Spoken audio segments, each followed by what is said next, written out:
Well, hello there and welcome back to the Mission Boards channel. I appreciate you taking time to watch. A few videos back, I had created this copier attachment for the lathe. We make a lot of rolling pins, and so I was looking for a way to kind of rough out the blanks faster. And so there was a couple videos that were created using this copy attachment that I built. And I told you it was just a prototype and that I would continue to refine it a little bit, and I have done that. I've made some changes to it, and I just wanted to make another video here to show you how well it's working and the little changes that I've made. So this is the sled or the base, and I ended up making an adjustable guide that'll move in and out. So this adjustable guide just tightens up with this plastic thumb screw, and it allows me to make fine adjustments and just take off little layers of material so I can rough it out at one spot, slide it back a little bit, and take just a hair off at another spot. And then I've also worked on having a better dust collection system. And so I bought off Amazon this base that goes on any kind of a grinder, and it has built into it a dust collection port. And so I've taken that. There's a hole here where you can access the nut to take the blade off, but I just put some duct tape on it. I'm trying to get all the suction to come through this way. So bought this off Amazon. I think it costs 20 bucks or so. And it's just a dust shroud made for angle grinders. And then I hooked it up to my shop vac. I could also hook it up to the dust collector here in the shop. But a lot of times if I'm working by myself, I just prefer to use the shop vac. It's not as loud, and I hate all that noise. So have dust collection. It works pretty good. It's difficult to capture all the dust. I'd say this captures about 80% of it. I haven't figured out how to get 100%. If I do that, I'll make another video and show you how to get 100% of the dust. But 100% is pretty hard to obtain in woodworking. So improvements on the base, the sled, improvements on the dust collection. Also have a different blade. I don't know if I showed you this before, but this blade has rounded carbide teeth, and it does a little better job. It doesn't create the really small perforations in the wood that the standard alternating top bevel blades did. This one seems to work a lot better. It's made for carving, so it's a lot gentler on the wood. I've also learned that I need to maybe speed the lathe up a little bit. I'm running the lathe about 1200 RPMs these days. So I'm going to go ahead and turn this on and hopefully create a rolling pin for you. Now that I'm recording, probably won't work out so great, but I have been able to make these in about 4 or 5 minutes, which is pretty fast.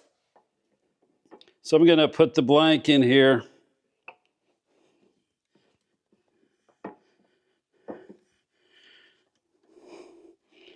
Tighten it down. And I'll go ahead and get the protective equipment on, the eye protection, the hearing protection. I'm going to turn the dust collector on, the shop vac on. We'll get all this going, and hopefully you can watch this being turned. Right now it's a rectangle with the edges cut off, but we're going to turn it into a round blank here pretty quickly. And then eventually we'll turn it into one of our smaller 1.5-inch rolling pins. All right, let's get started.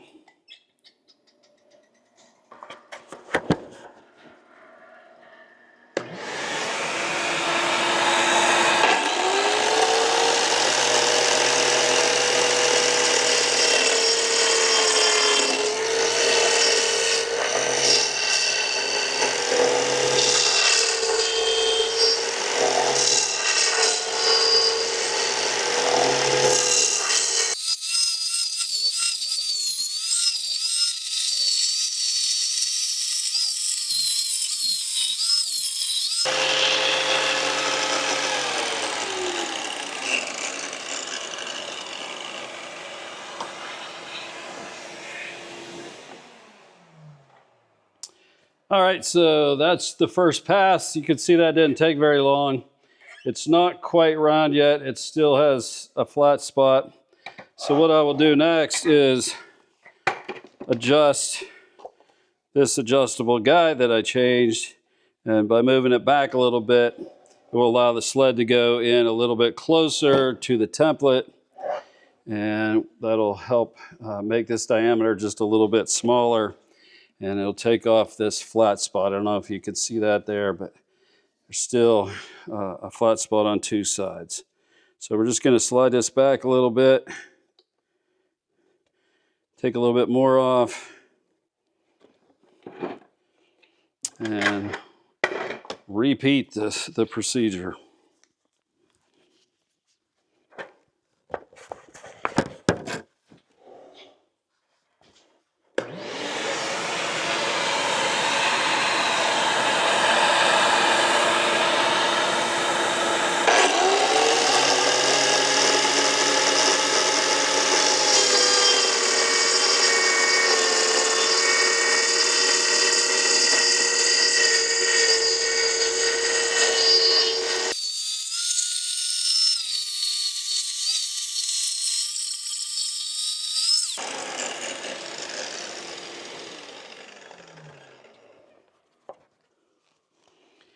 All right, so we went in maybe another 1/16 or so, and that worked really well. We now have a blank that's round everywhere. There's no flat spots left. It's shaped the way we want it. And I always try to check it over, make sure there's no punky spots or bad spots in the wood. This actually looks great. And really, I can just finish sand this now, and it will be ready to dip in the mineral oil and sell. So it's going to take a little bit of finish sanding. I'll show you how we do that next, but it's pretty easy to do on the lathe. But this thing has done its job. It's done it very quickly, and I think it's working great. Allows us to produce these really fast. And I know out there's probably some really good wood turners that will say they can use wood turning chisels and knives and do this equally as fast, and I'm not doubting that they can do that. But for the average person, that's difficult to do, and this seems to work really well and produces good results pretty fast. So I'm going to finish sand it. I'll let you see that. Get this sled out of the way. All right, so I'm going to hit this quick with some 120 sandpaper first, and then I'll follow that up with some 220, and I'll show you how we do that, and then we'll trim the ends and finish sand it. And yeah, I'll let you see how that all goes.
So that looks pretty good. We're just going to run the 240 sandpaper on it now.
What I like to do when I'm done with the 220 on the lathe with its turning is to just take the same 240 sandpaper and finish sand it a little bit with the grain. Helps get rid of any cross grain scratches. And we're going to eventually go sand this on our flapper sander too, and I'll show you that. But while it's on here, it's being held by the lathe. It's pretty easy to sand it. And just do a little with the grain sanding.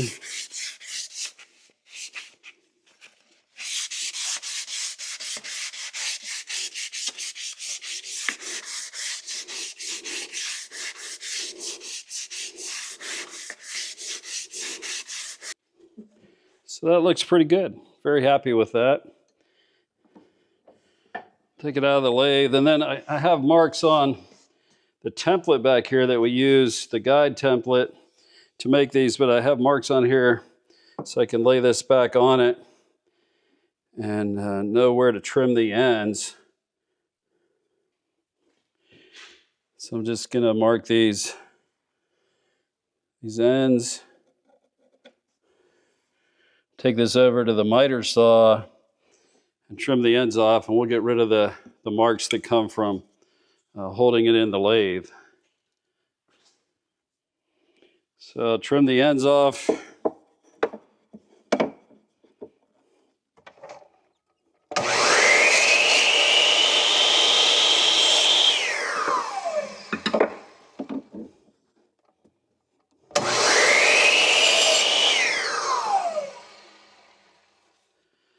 And that got rid of the tool marks from holding it in the lathe. And then the last thing that we're going to do here is just sand these ends a little bit. So I usually just bring them over to the belt sander.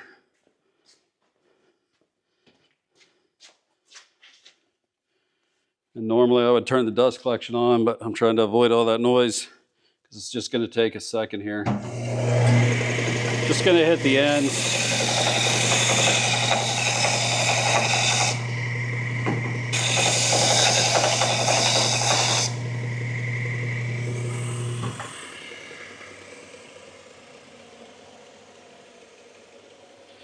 Then I'm going to come over to the rigid oscillating belt sander. You know, this is a great tool. One of these days I'm going to make a shop video and show you some of the things. But if you just have a small shop, like a small home shop or a garage workshop, and you want some kind of a stationary sander, I mean, these things are great. They don't cost that much. I think they're around 300 bucks. But it's a belt sander. It oscillates up and down, which is important because you're not sanding in the same spot all the time. And it's just a great tool for a really low price, I think. So I'm going to chamfer the ends a little bit, just soften the end up.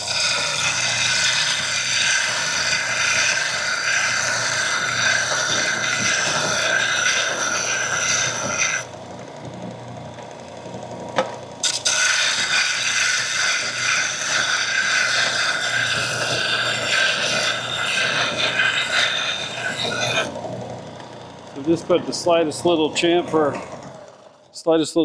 on the end, and then I'm going to take it over to the bench here and just finish sanding it. All right, so I'm I'm at the workbench here. Hopefully you can see this. And I'm just gonna get the junk out of the way, but I'm gonna finish sand the ends here. I'm just gonna use a palm sander just to hit it, round it over one more time, make sure the end's smooth.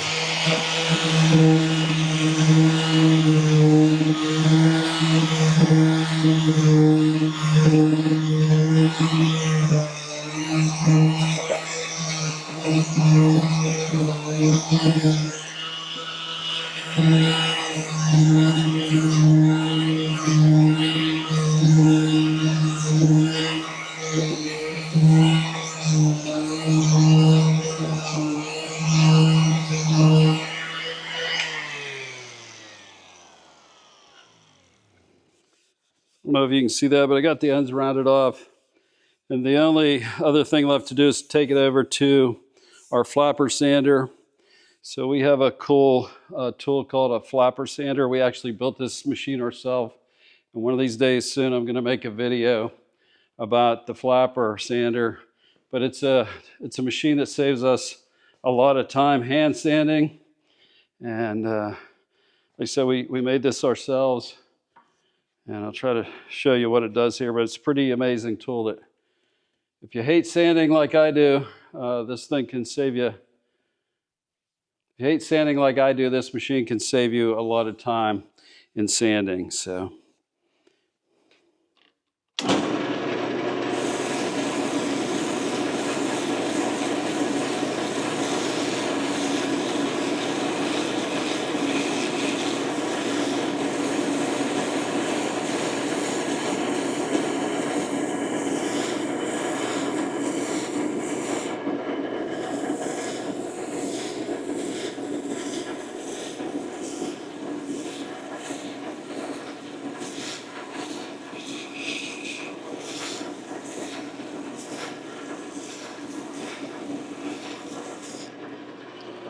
So that side, the first side, is 180, and now I'm going to do it on a 240 grit size.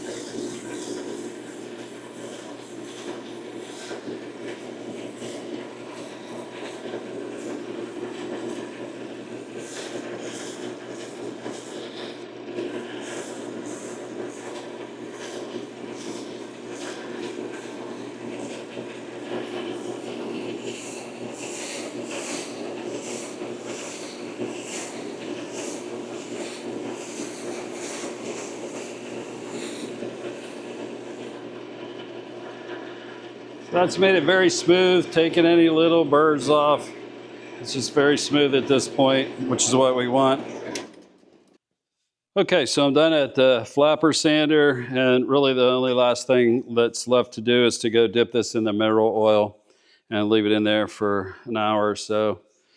And take it out, wipe it down, put some of our board butter on it, and we'll call this one done. So I'll show you the magic that happens when we put it in the mineral oil bath. Okay, so hopefully you can see this, but finished rolling pin, it's been sanded. It's all ready to get dipped into the mineral oil. So there it goes. You can see the colors kind of come to life. And this particular rolling pin is made out of cherry and walnut. So it's half cherry, half walnut. So it has a dark side and a lighter side. So we'll let it soak in there. Usually put a rag over it so it doesn't float to the top. And we'll let it soak in there, and it'll soak up the oil, help preserve the wood, keep it from drying out and cracking. And we'll leave it in there for at least an hour, but in this case, I'm probably just going to leave it in here overnight. And then tomorrow, I will take it out, and we'll rub some of our board butter on it, and it'll be complete. All right, so here we are. I've allowed the rolling pin that I showed you being turned. I've allowed that to soak for an hour or so, and then we've let it dry off and drip off on the rack. And so the only thing left to do is to take some of our board butter, which is a mixture of mineral oil, beeswax, and carnauba wax, and take a white cloth, clean white cloth, And we're just going to rub some of the board butter on there. And this will help preserve it, keep it from drying out.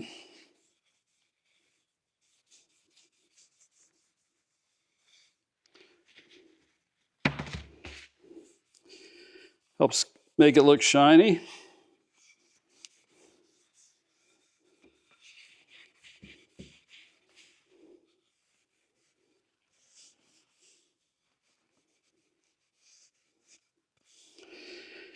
And then the last step, just because we market these in stores, is to add something to it that provides some kind of care instructions. So we have this printed up care instruction guide that we put on our boards. And so I'm going to essentially roll this around the rolling pin and tape it on there. And it also is something made of paper that the store can put the price tag on.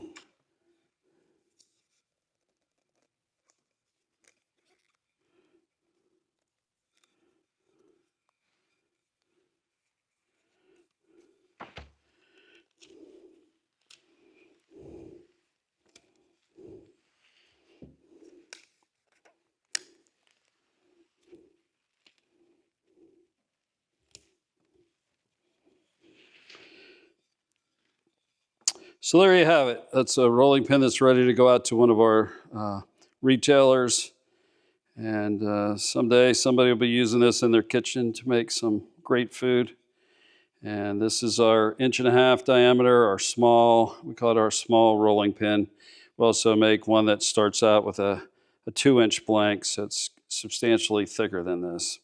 Thanks for watching. If you find this interesting, I ask you to hit the like button and also subscribe to the channel. And we'll keep making additional videos about what we do here at Mission Boards. Again, Mission Boards is all about raising money to fund mission work in Guatemala. So I'm going to continue to tell you more about all that if you tune in the future. Thanks again.